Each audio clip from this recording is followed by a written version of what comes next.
राष्ट्रपति चुनाव का बिगुल बज चुका है। इस बार चुनाव में कांटे की टक्कर है। यही वजह है कि राष्ट्रपति चुनाव को लेकर राजनीतिक दल मोर्चेबंदी में जुटे हुए हैं। सबकी नजरें बिहार, बंगाल और महाराष्ट्र जैसे राज्यों पर टिकी हुई है, जहां वोटों के गणित को लेकर एनडीए और यूपीए में घमासान मचना तय है। विपक्ष जहां साझा उम्मीदवार तलाश रहा है, तो वहीं सत्ता पक्ष अपना चुनावी गणित फिट करने में जुटा हुआ है। देश के सर्वोच्च पद या राष्ट्रपति पद के लिए किस पार्टी से कौन उम्मीदवार होगा, इसको लेकर राजनीतिक दलों ने अभी अपने पत्ते नहीं खोले हैं। लेकिन बीजेपी चुनाव को लेकर एक्टिव मोड में है। बीजेपी की रणनीति के तहत अध्यक्ष जेपी नड्डा और रक्षा मंत्री राजनाथ सिंह एनडीए और यूपीए के अलावा निर्दलीय सदस्यों और दूसरे सभी दलों के साथ विचार विमर्श करेंगे। उधर यूपीए समेत दूसरे दल साझा उम्मीदवार खोज रहे हैं। जाहिर है, राष्ट्रपति चुनाव को लेकर पार्टियां चुनावी गणित बिठाने में जुट गई हैं। खड़गे साहब मुंबई में हैं, आज भी है। कल वो राष्ट्रपति के चुनाव के सिलसिले में मुंबई में आए हुए हैं। उन्होंने शरद पवार जी से कल मुलाकात की है और कल एक प्राथमिक चर्चा हुई है कि उम्मीदवार पे कोई चर्चा नहीं हुई है। सभी जो समविचारी लाइक माइंडेड पार्टीज़ है, उनको साथ में लेकर इसका फैसला करने के बारे में चर्चा हुई है। बिहार को एक विकसित बिहार उन्होंने बनाया, इसलिए राष्ट्रपति के रूप में अगर उनकी एनडीए की तरफ से चयन की जाती है तो मैं तो चाहूँगा कि हाँ, जेडीयू चाहेगा कि हम लोग के राष्ट्रपति माननीय मुख्यमंत्री जी श्री नीतीश कुमार जी बने। राष्ट्रपति उपराष्ट्रपति के चुनाव के लिए तारीखों का ऐलान भी हो चुका है। राष्ट्रपति चुनाव की प्रक्रिया 15 जून से शुरू होगी। 29 जून को नामांकन की आखिरी तारीख है। 18 जुलाई को मतदान होगा और 21 जुलाई को चुनाव के नतीजे आएंगे। राष्ट्रपति चुनावों में लोकसभा और राज्यसभा के सांसदों के अलावा तमाम राज्यों के विधायक भी वोट करते हैं और किसी भी उम्मीदवार को जीत हासिल करने के लिए सांसदों और विधायकों के कुल वोट के मूल्य का 50% से ज्यादा हिस्सा हासिल करना होता है। वर्तमान में राष्ट्रपति के चुनाव के लिए कुल 4,802 मतदाता मतदान करेंगे, जिनमें जम्मू कश्मीर को छोड़कर 4,033 विधायक, 540 लोकसभा के सांसद और 239 राज्यसभा के सांसद शामिल हैं। चुनाव की खास बात यह है कि हर मतदाता के वोट का एक मूल्य तय होता है।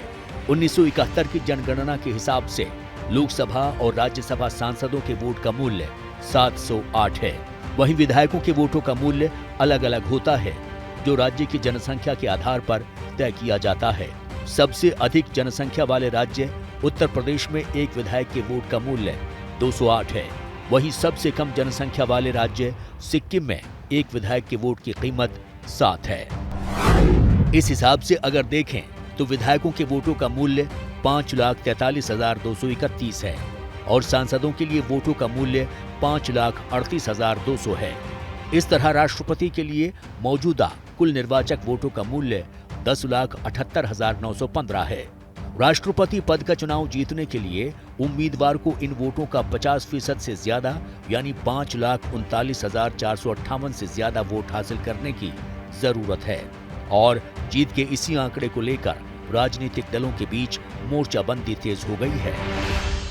उम्मीदवार तैयार करने के लिए वो तैयार है, लेकिन इसका एक पहले जब तक मीटिंग नहीं होगा तब तक कोई कैंडिडेट का अब बातचीत तो नहीं है। सिर्फ ये शेड्यूल अनाउंस होने के बाद हम सभी लोग मिलकर कैसा करें, क्या करें, इसके बारे में सोचना था। उनके मार्गदर्शन लेने के लिए हम आए थे। 11 जून तक के आंकड़ों के मुताबिक सत्ताधारी एनडीए के पास कुल 441 सांसद और 1,773 विधायक हैं, जिनके वोटों का कुल मूल्य 5,26,996 बैठता है।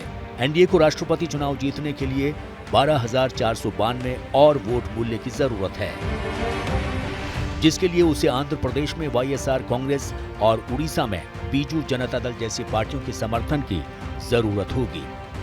लेकिन हाल ही में बीजेपी अध्यक्ष जेपी नड्डा ने आंध्र प्रदेश में जिस तरह वाईएसआर कांग्रेस पर हमला बोला, उसके बाद वाईएसआर कांग्रेस के समर्थन की बीजेपी कितनी उम्मीद कर सकती है कि आयुष्मान भारत की स्कीम को जिस तरीके से जगन मोहन रेड्डी ने आरोग्यश्री में बदल दिया, और यहां हमारे पूर्व स्वास्थ्य मंत्री बैठे हैं, मैं भी स्वास्थ्य मंत्री था, इन्होंने आयुष्मान भारत लागू किया था, लेकिन हमारे जगन बाबू ने आरोग्यश्री कर दिया।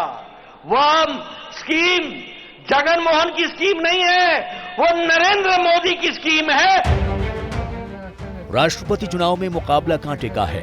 अगर विपक्षी दल एकजुट हो जाते हैं तो बीजेपी के लिए मुश्किलें खड़ी हो सकती हैं। आंकड़ों पर नजर डालें तो यूपीए के पास 2,64,158 वोट मूल्य है। वहीं ममता बनर्जी की टीएमसी, बीजू जनता दल, जेडीयू, अकाली दल और लेफ्ट पार्टियों से अन्य दलों के पास कुल 2,87,791 वोट मूल्य है।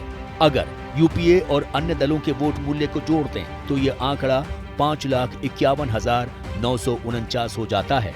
वहीं बीजेपी वाले एनडीए के पास 5,26,996 वोट मूल्य है। जाहिर है राष्ट्रपति चुनाव में मुकाबला कांटे का है।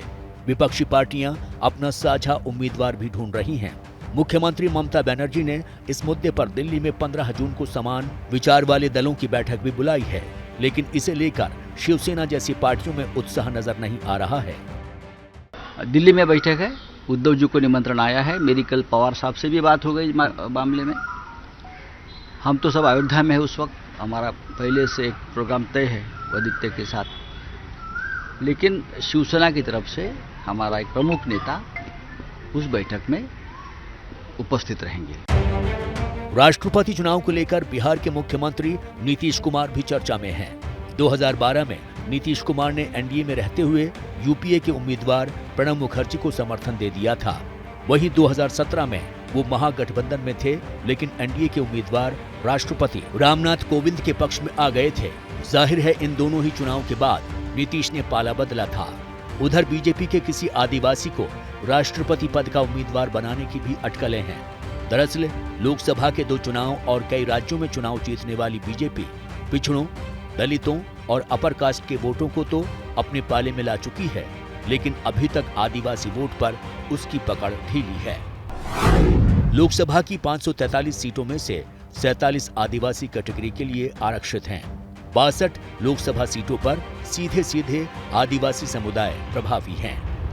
इसी तरह मध्य प्रदेश, छत्तीसगढ़ और गुजरात में भी आदिवासी वोटर निर्णायक स्थिति में हैं। इस साल गुजरात और अगले साल मध्य प्रदेश और छत्तीसगढ़ में चुनाव होने हैं। यही वजह है कि बीजेपी की तरफ से केंद्रीय मंत्री अर्जुन मुंडा, पूर्व राज्यपाल द्रौपदी मुर्मू और छत्तीसगढ़ की राज्यपाल अनसुईया उइके के नाम राष्ट्रपति पद के उम्मीदवार के तौर पर चल रहे हैं।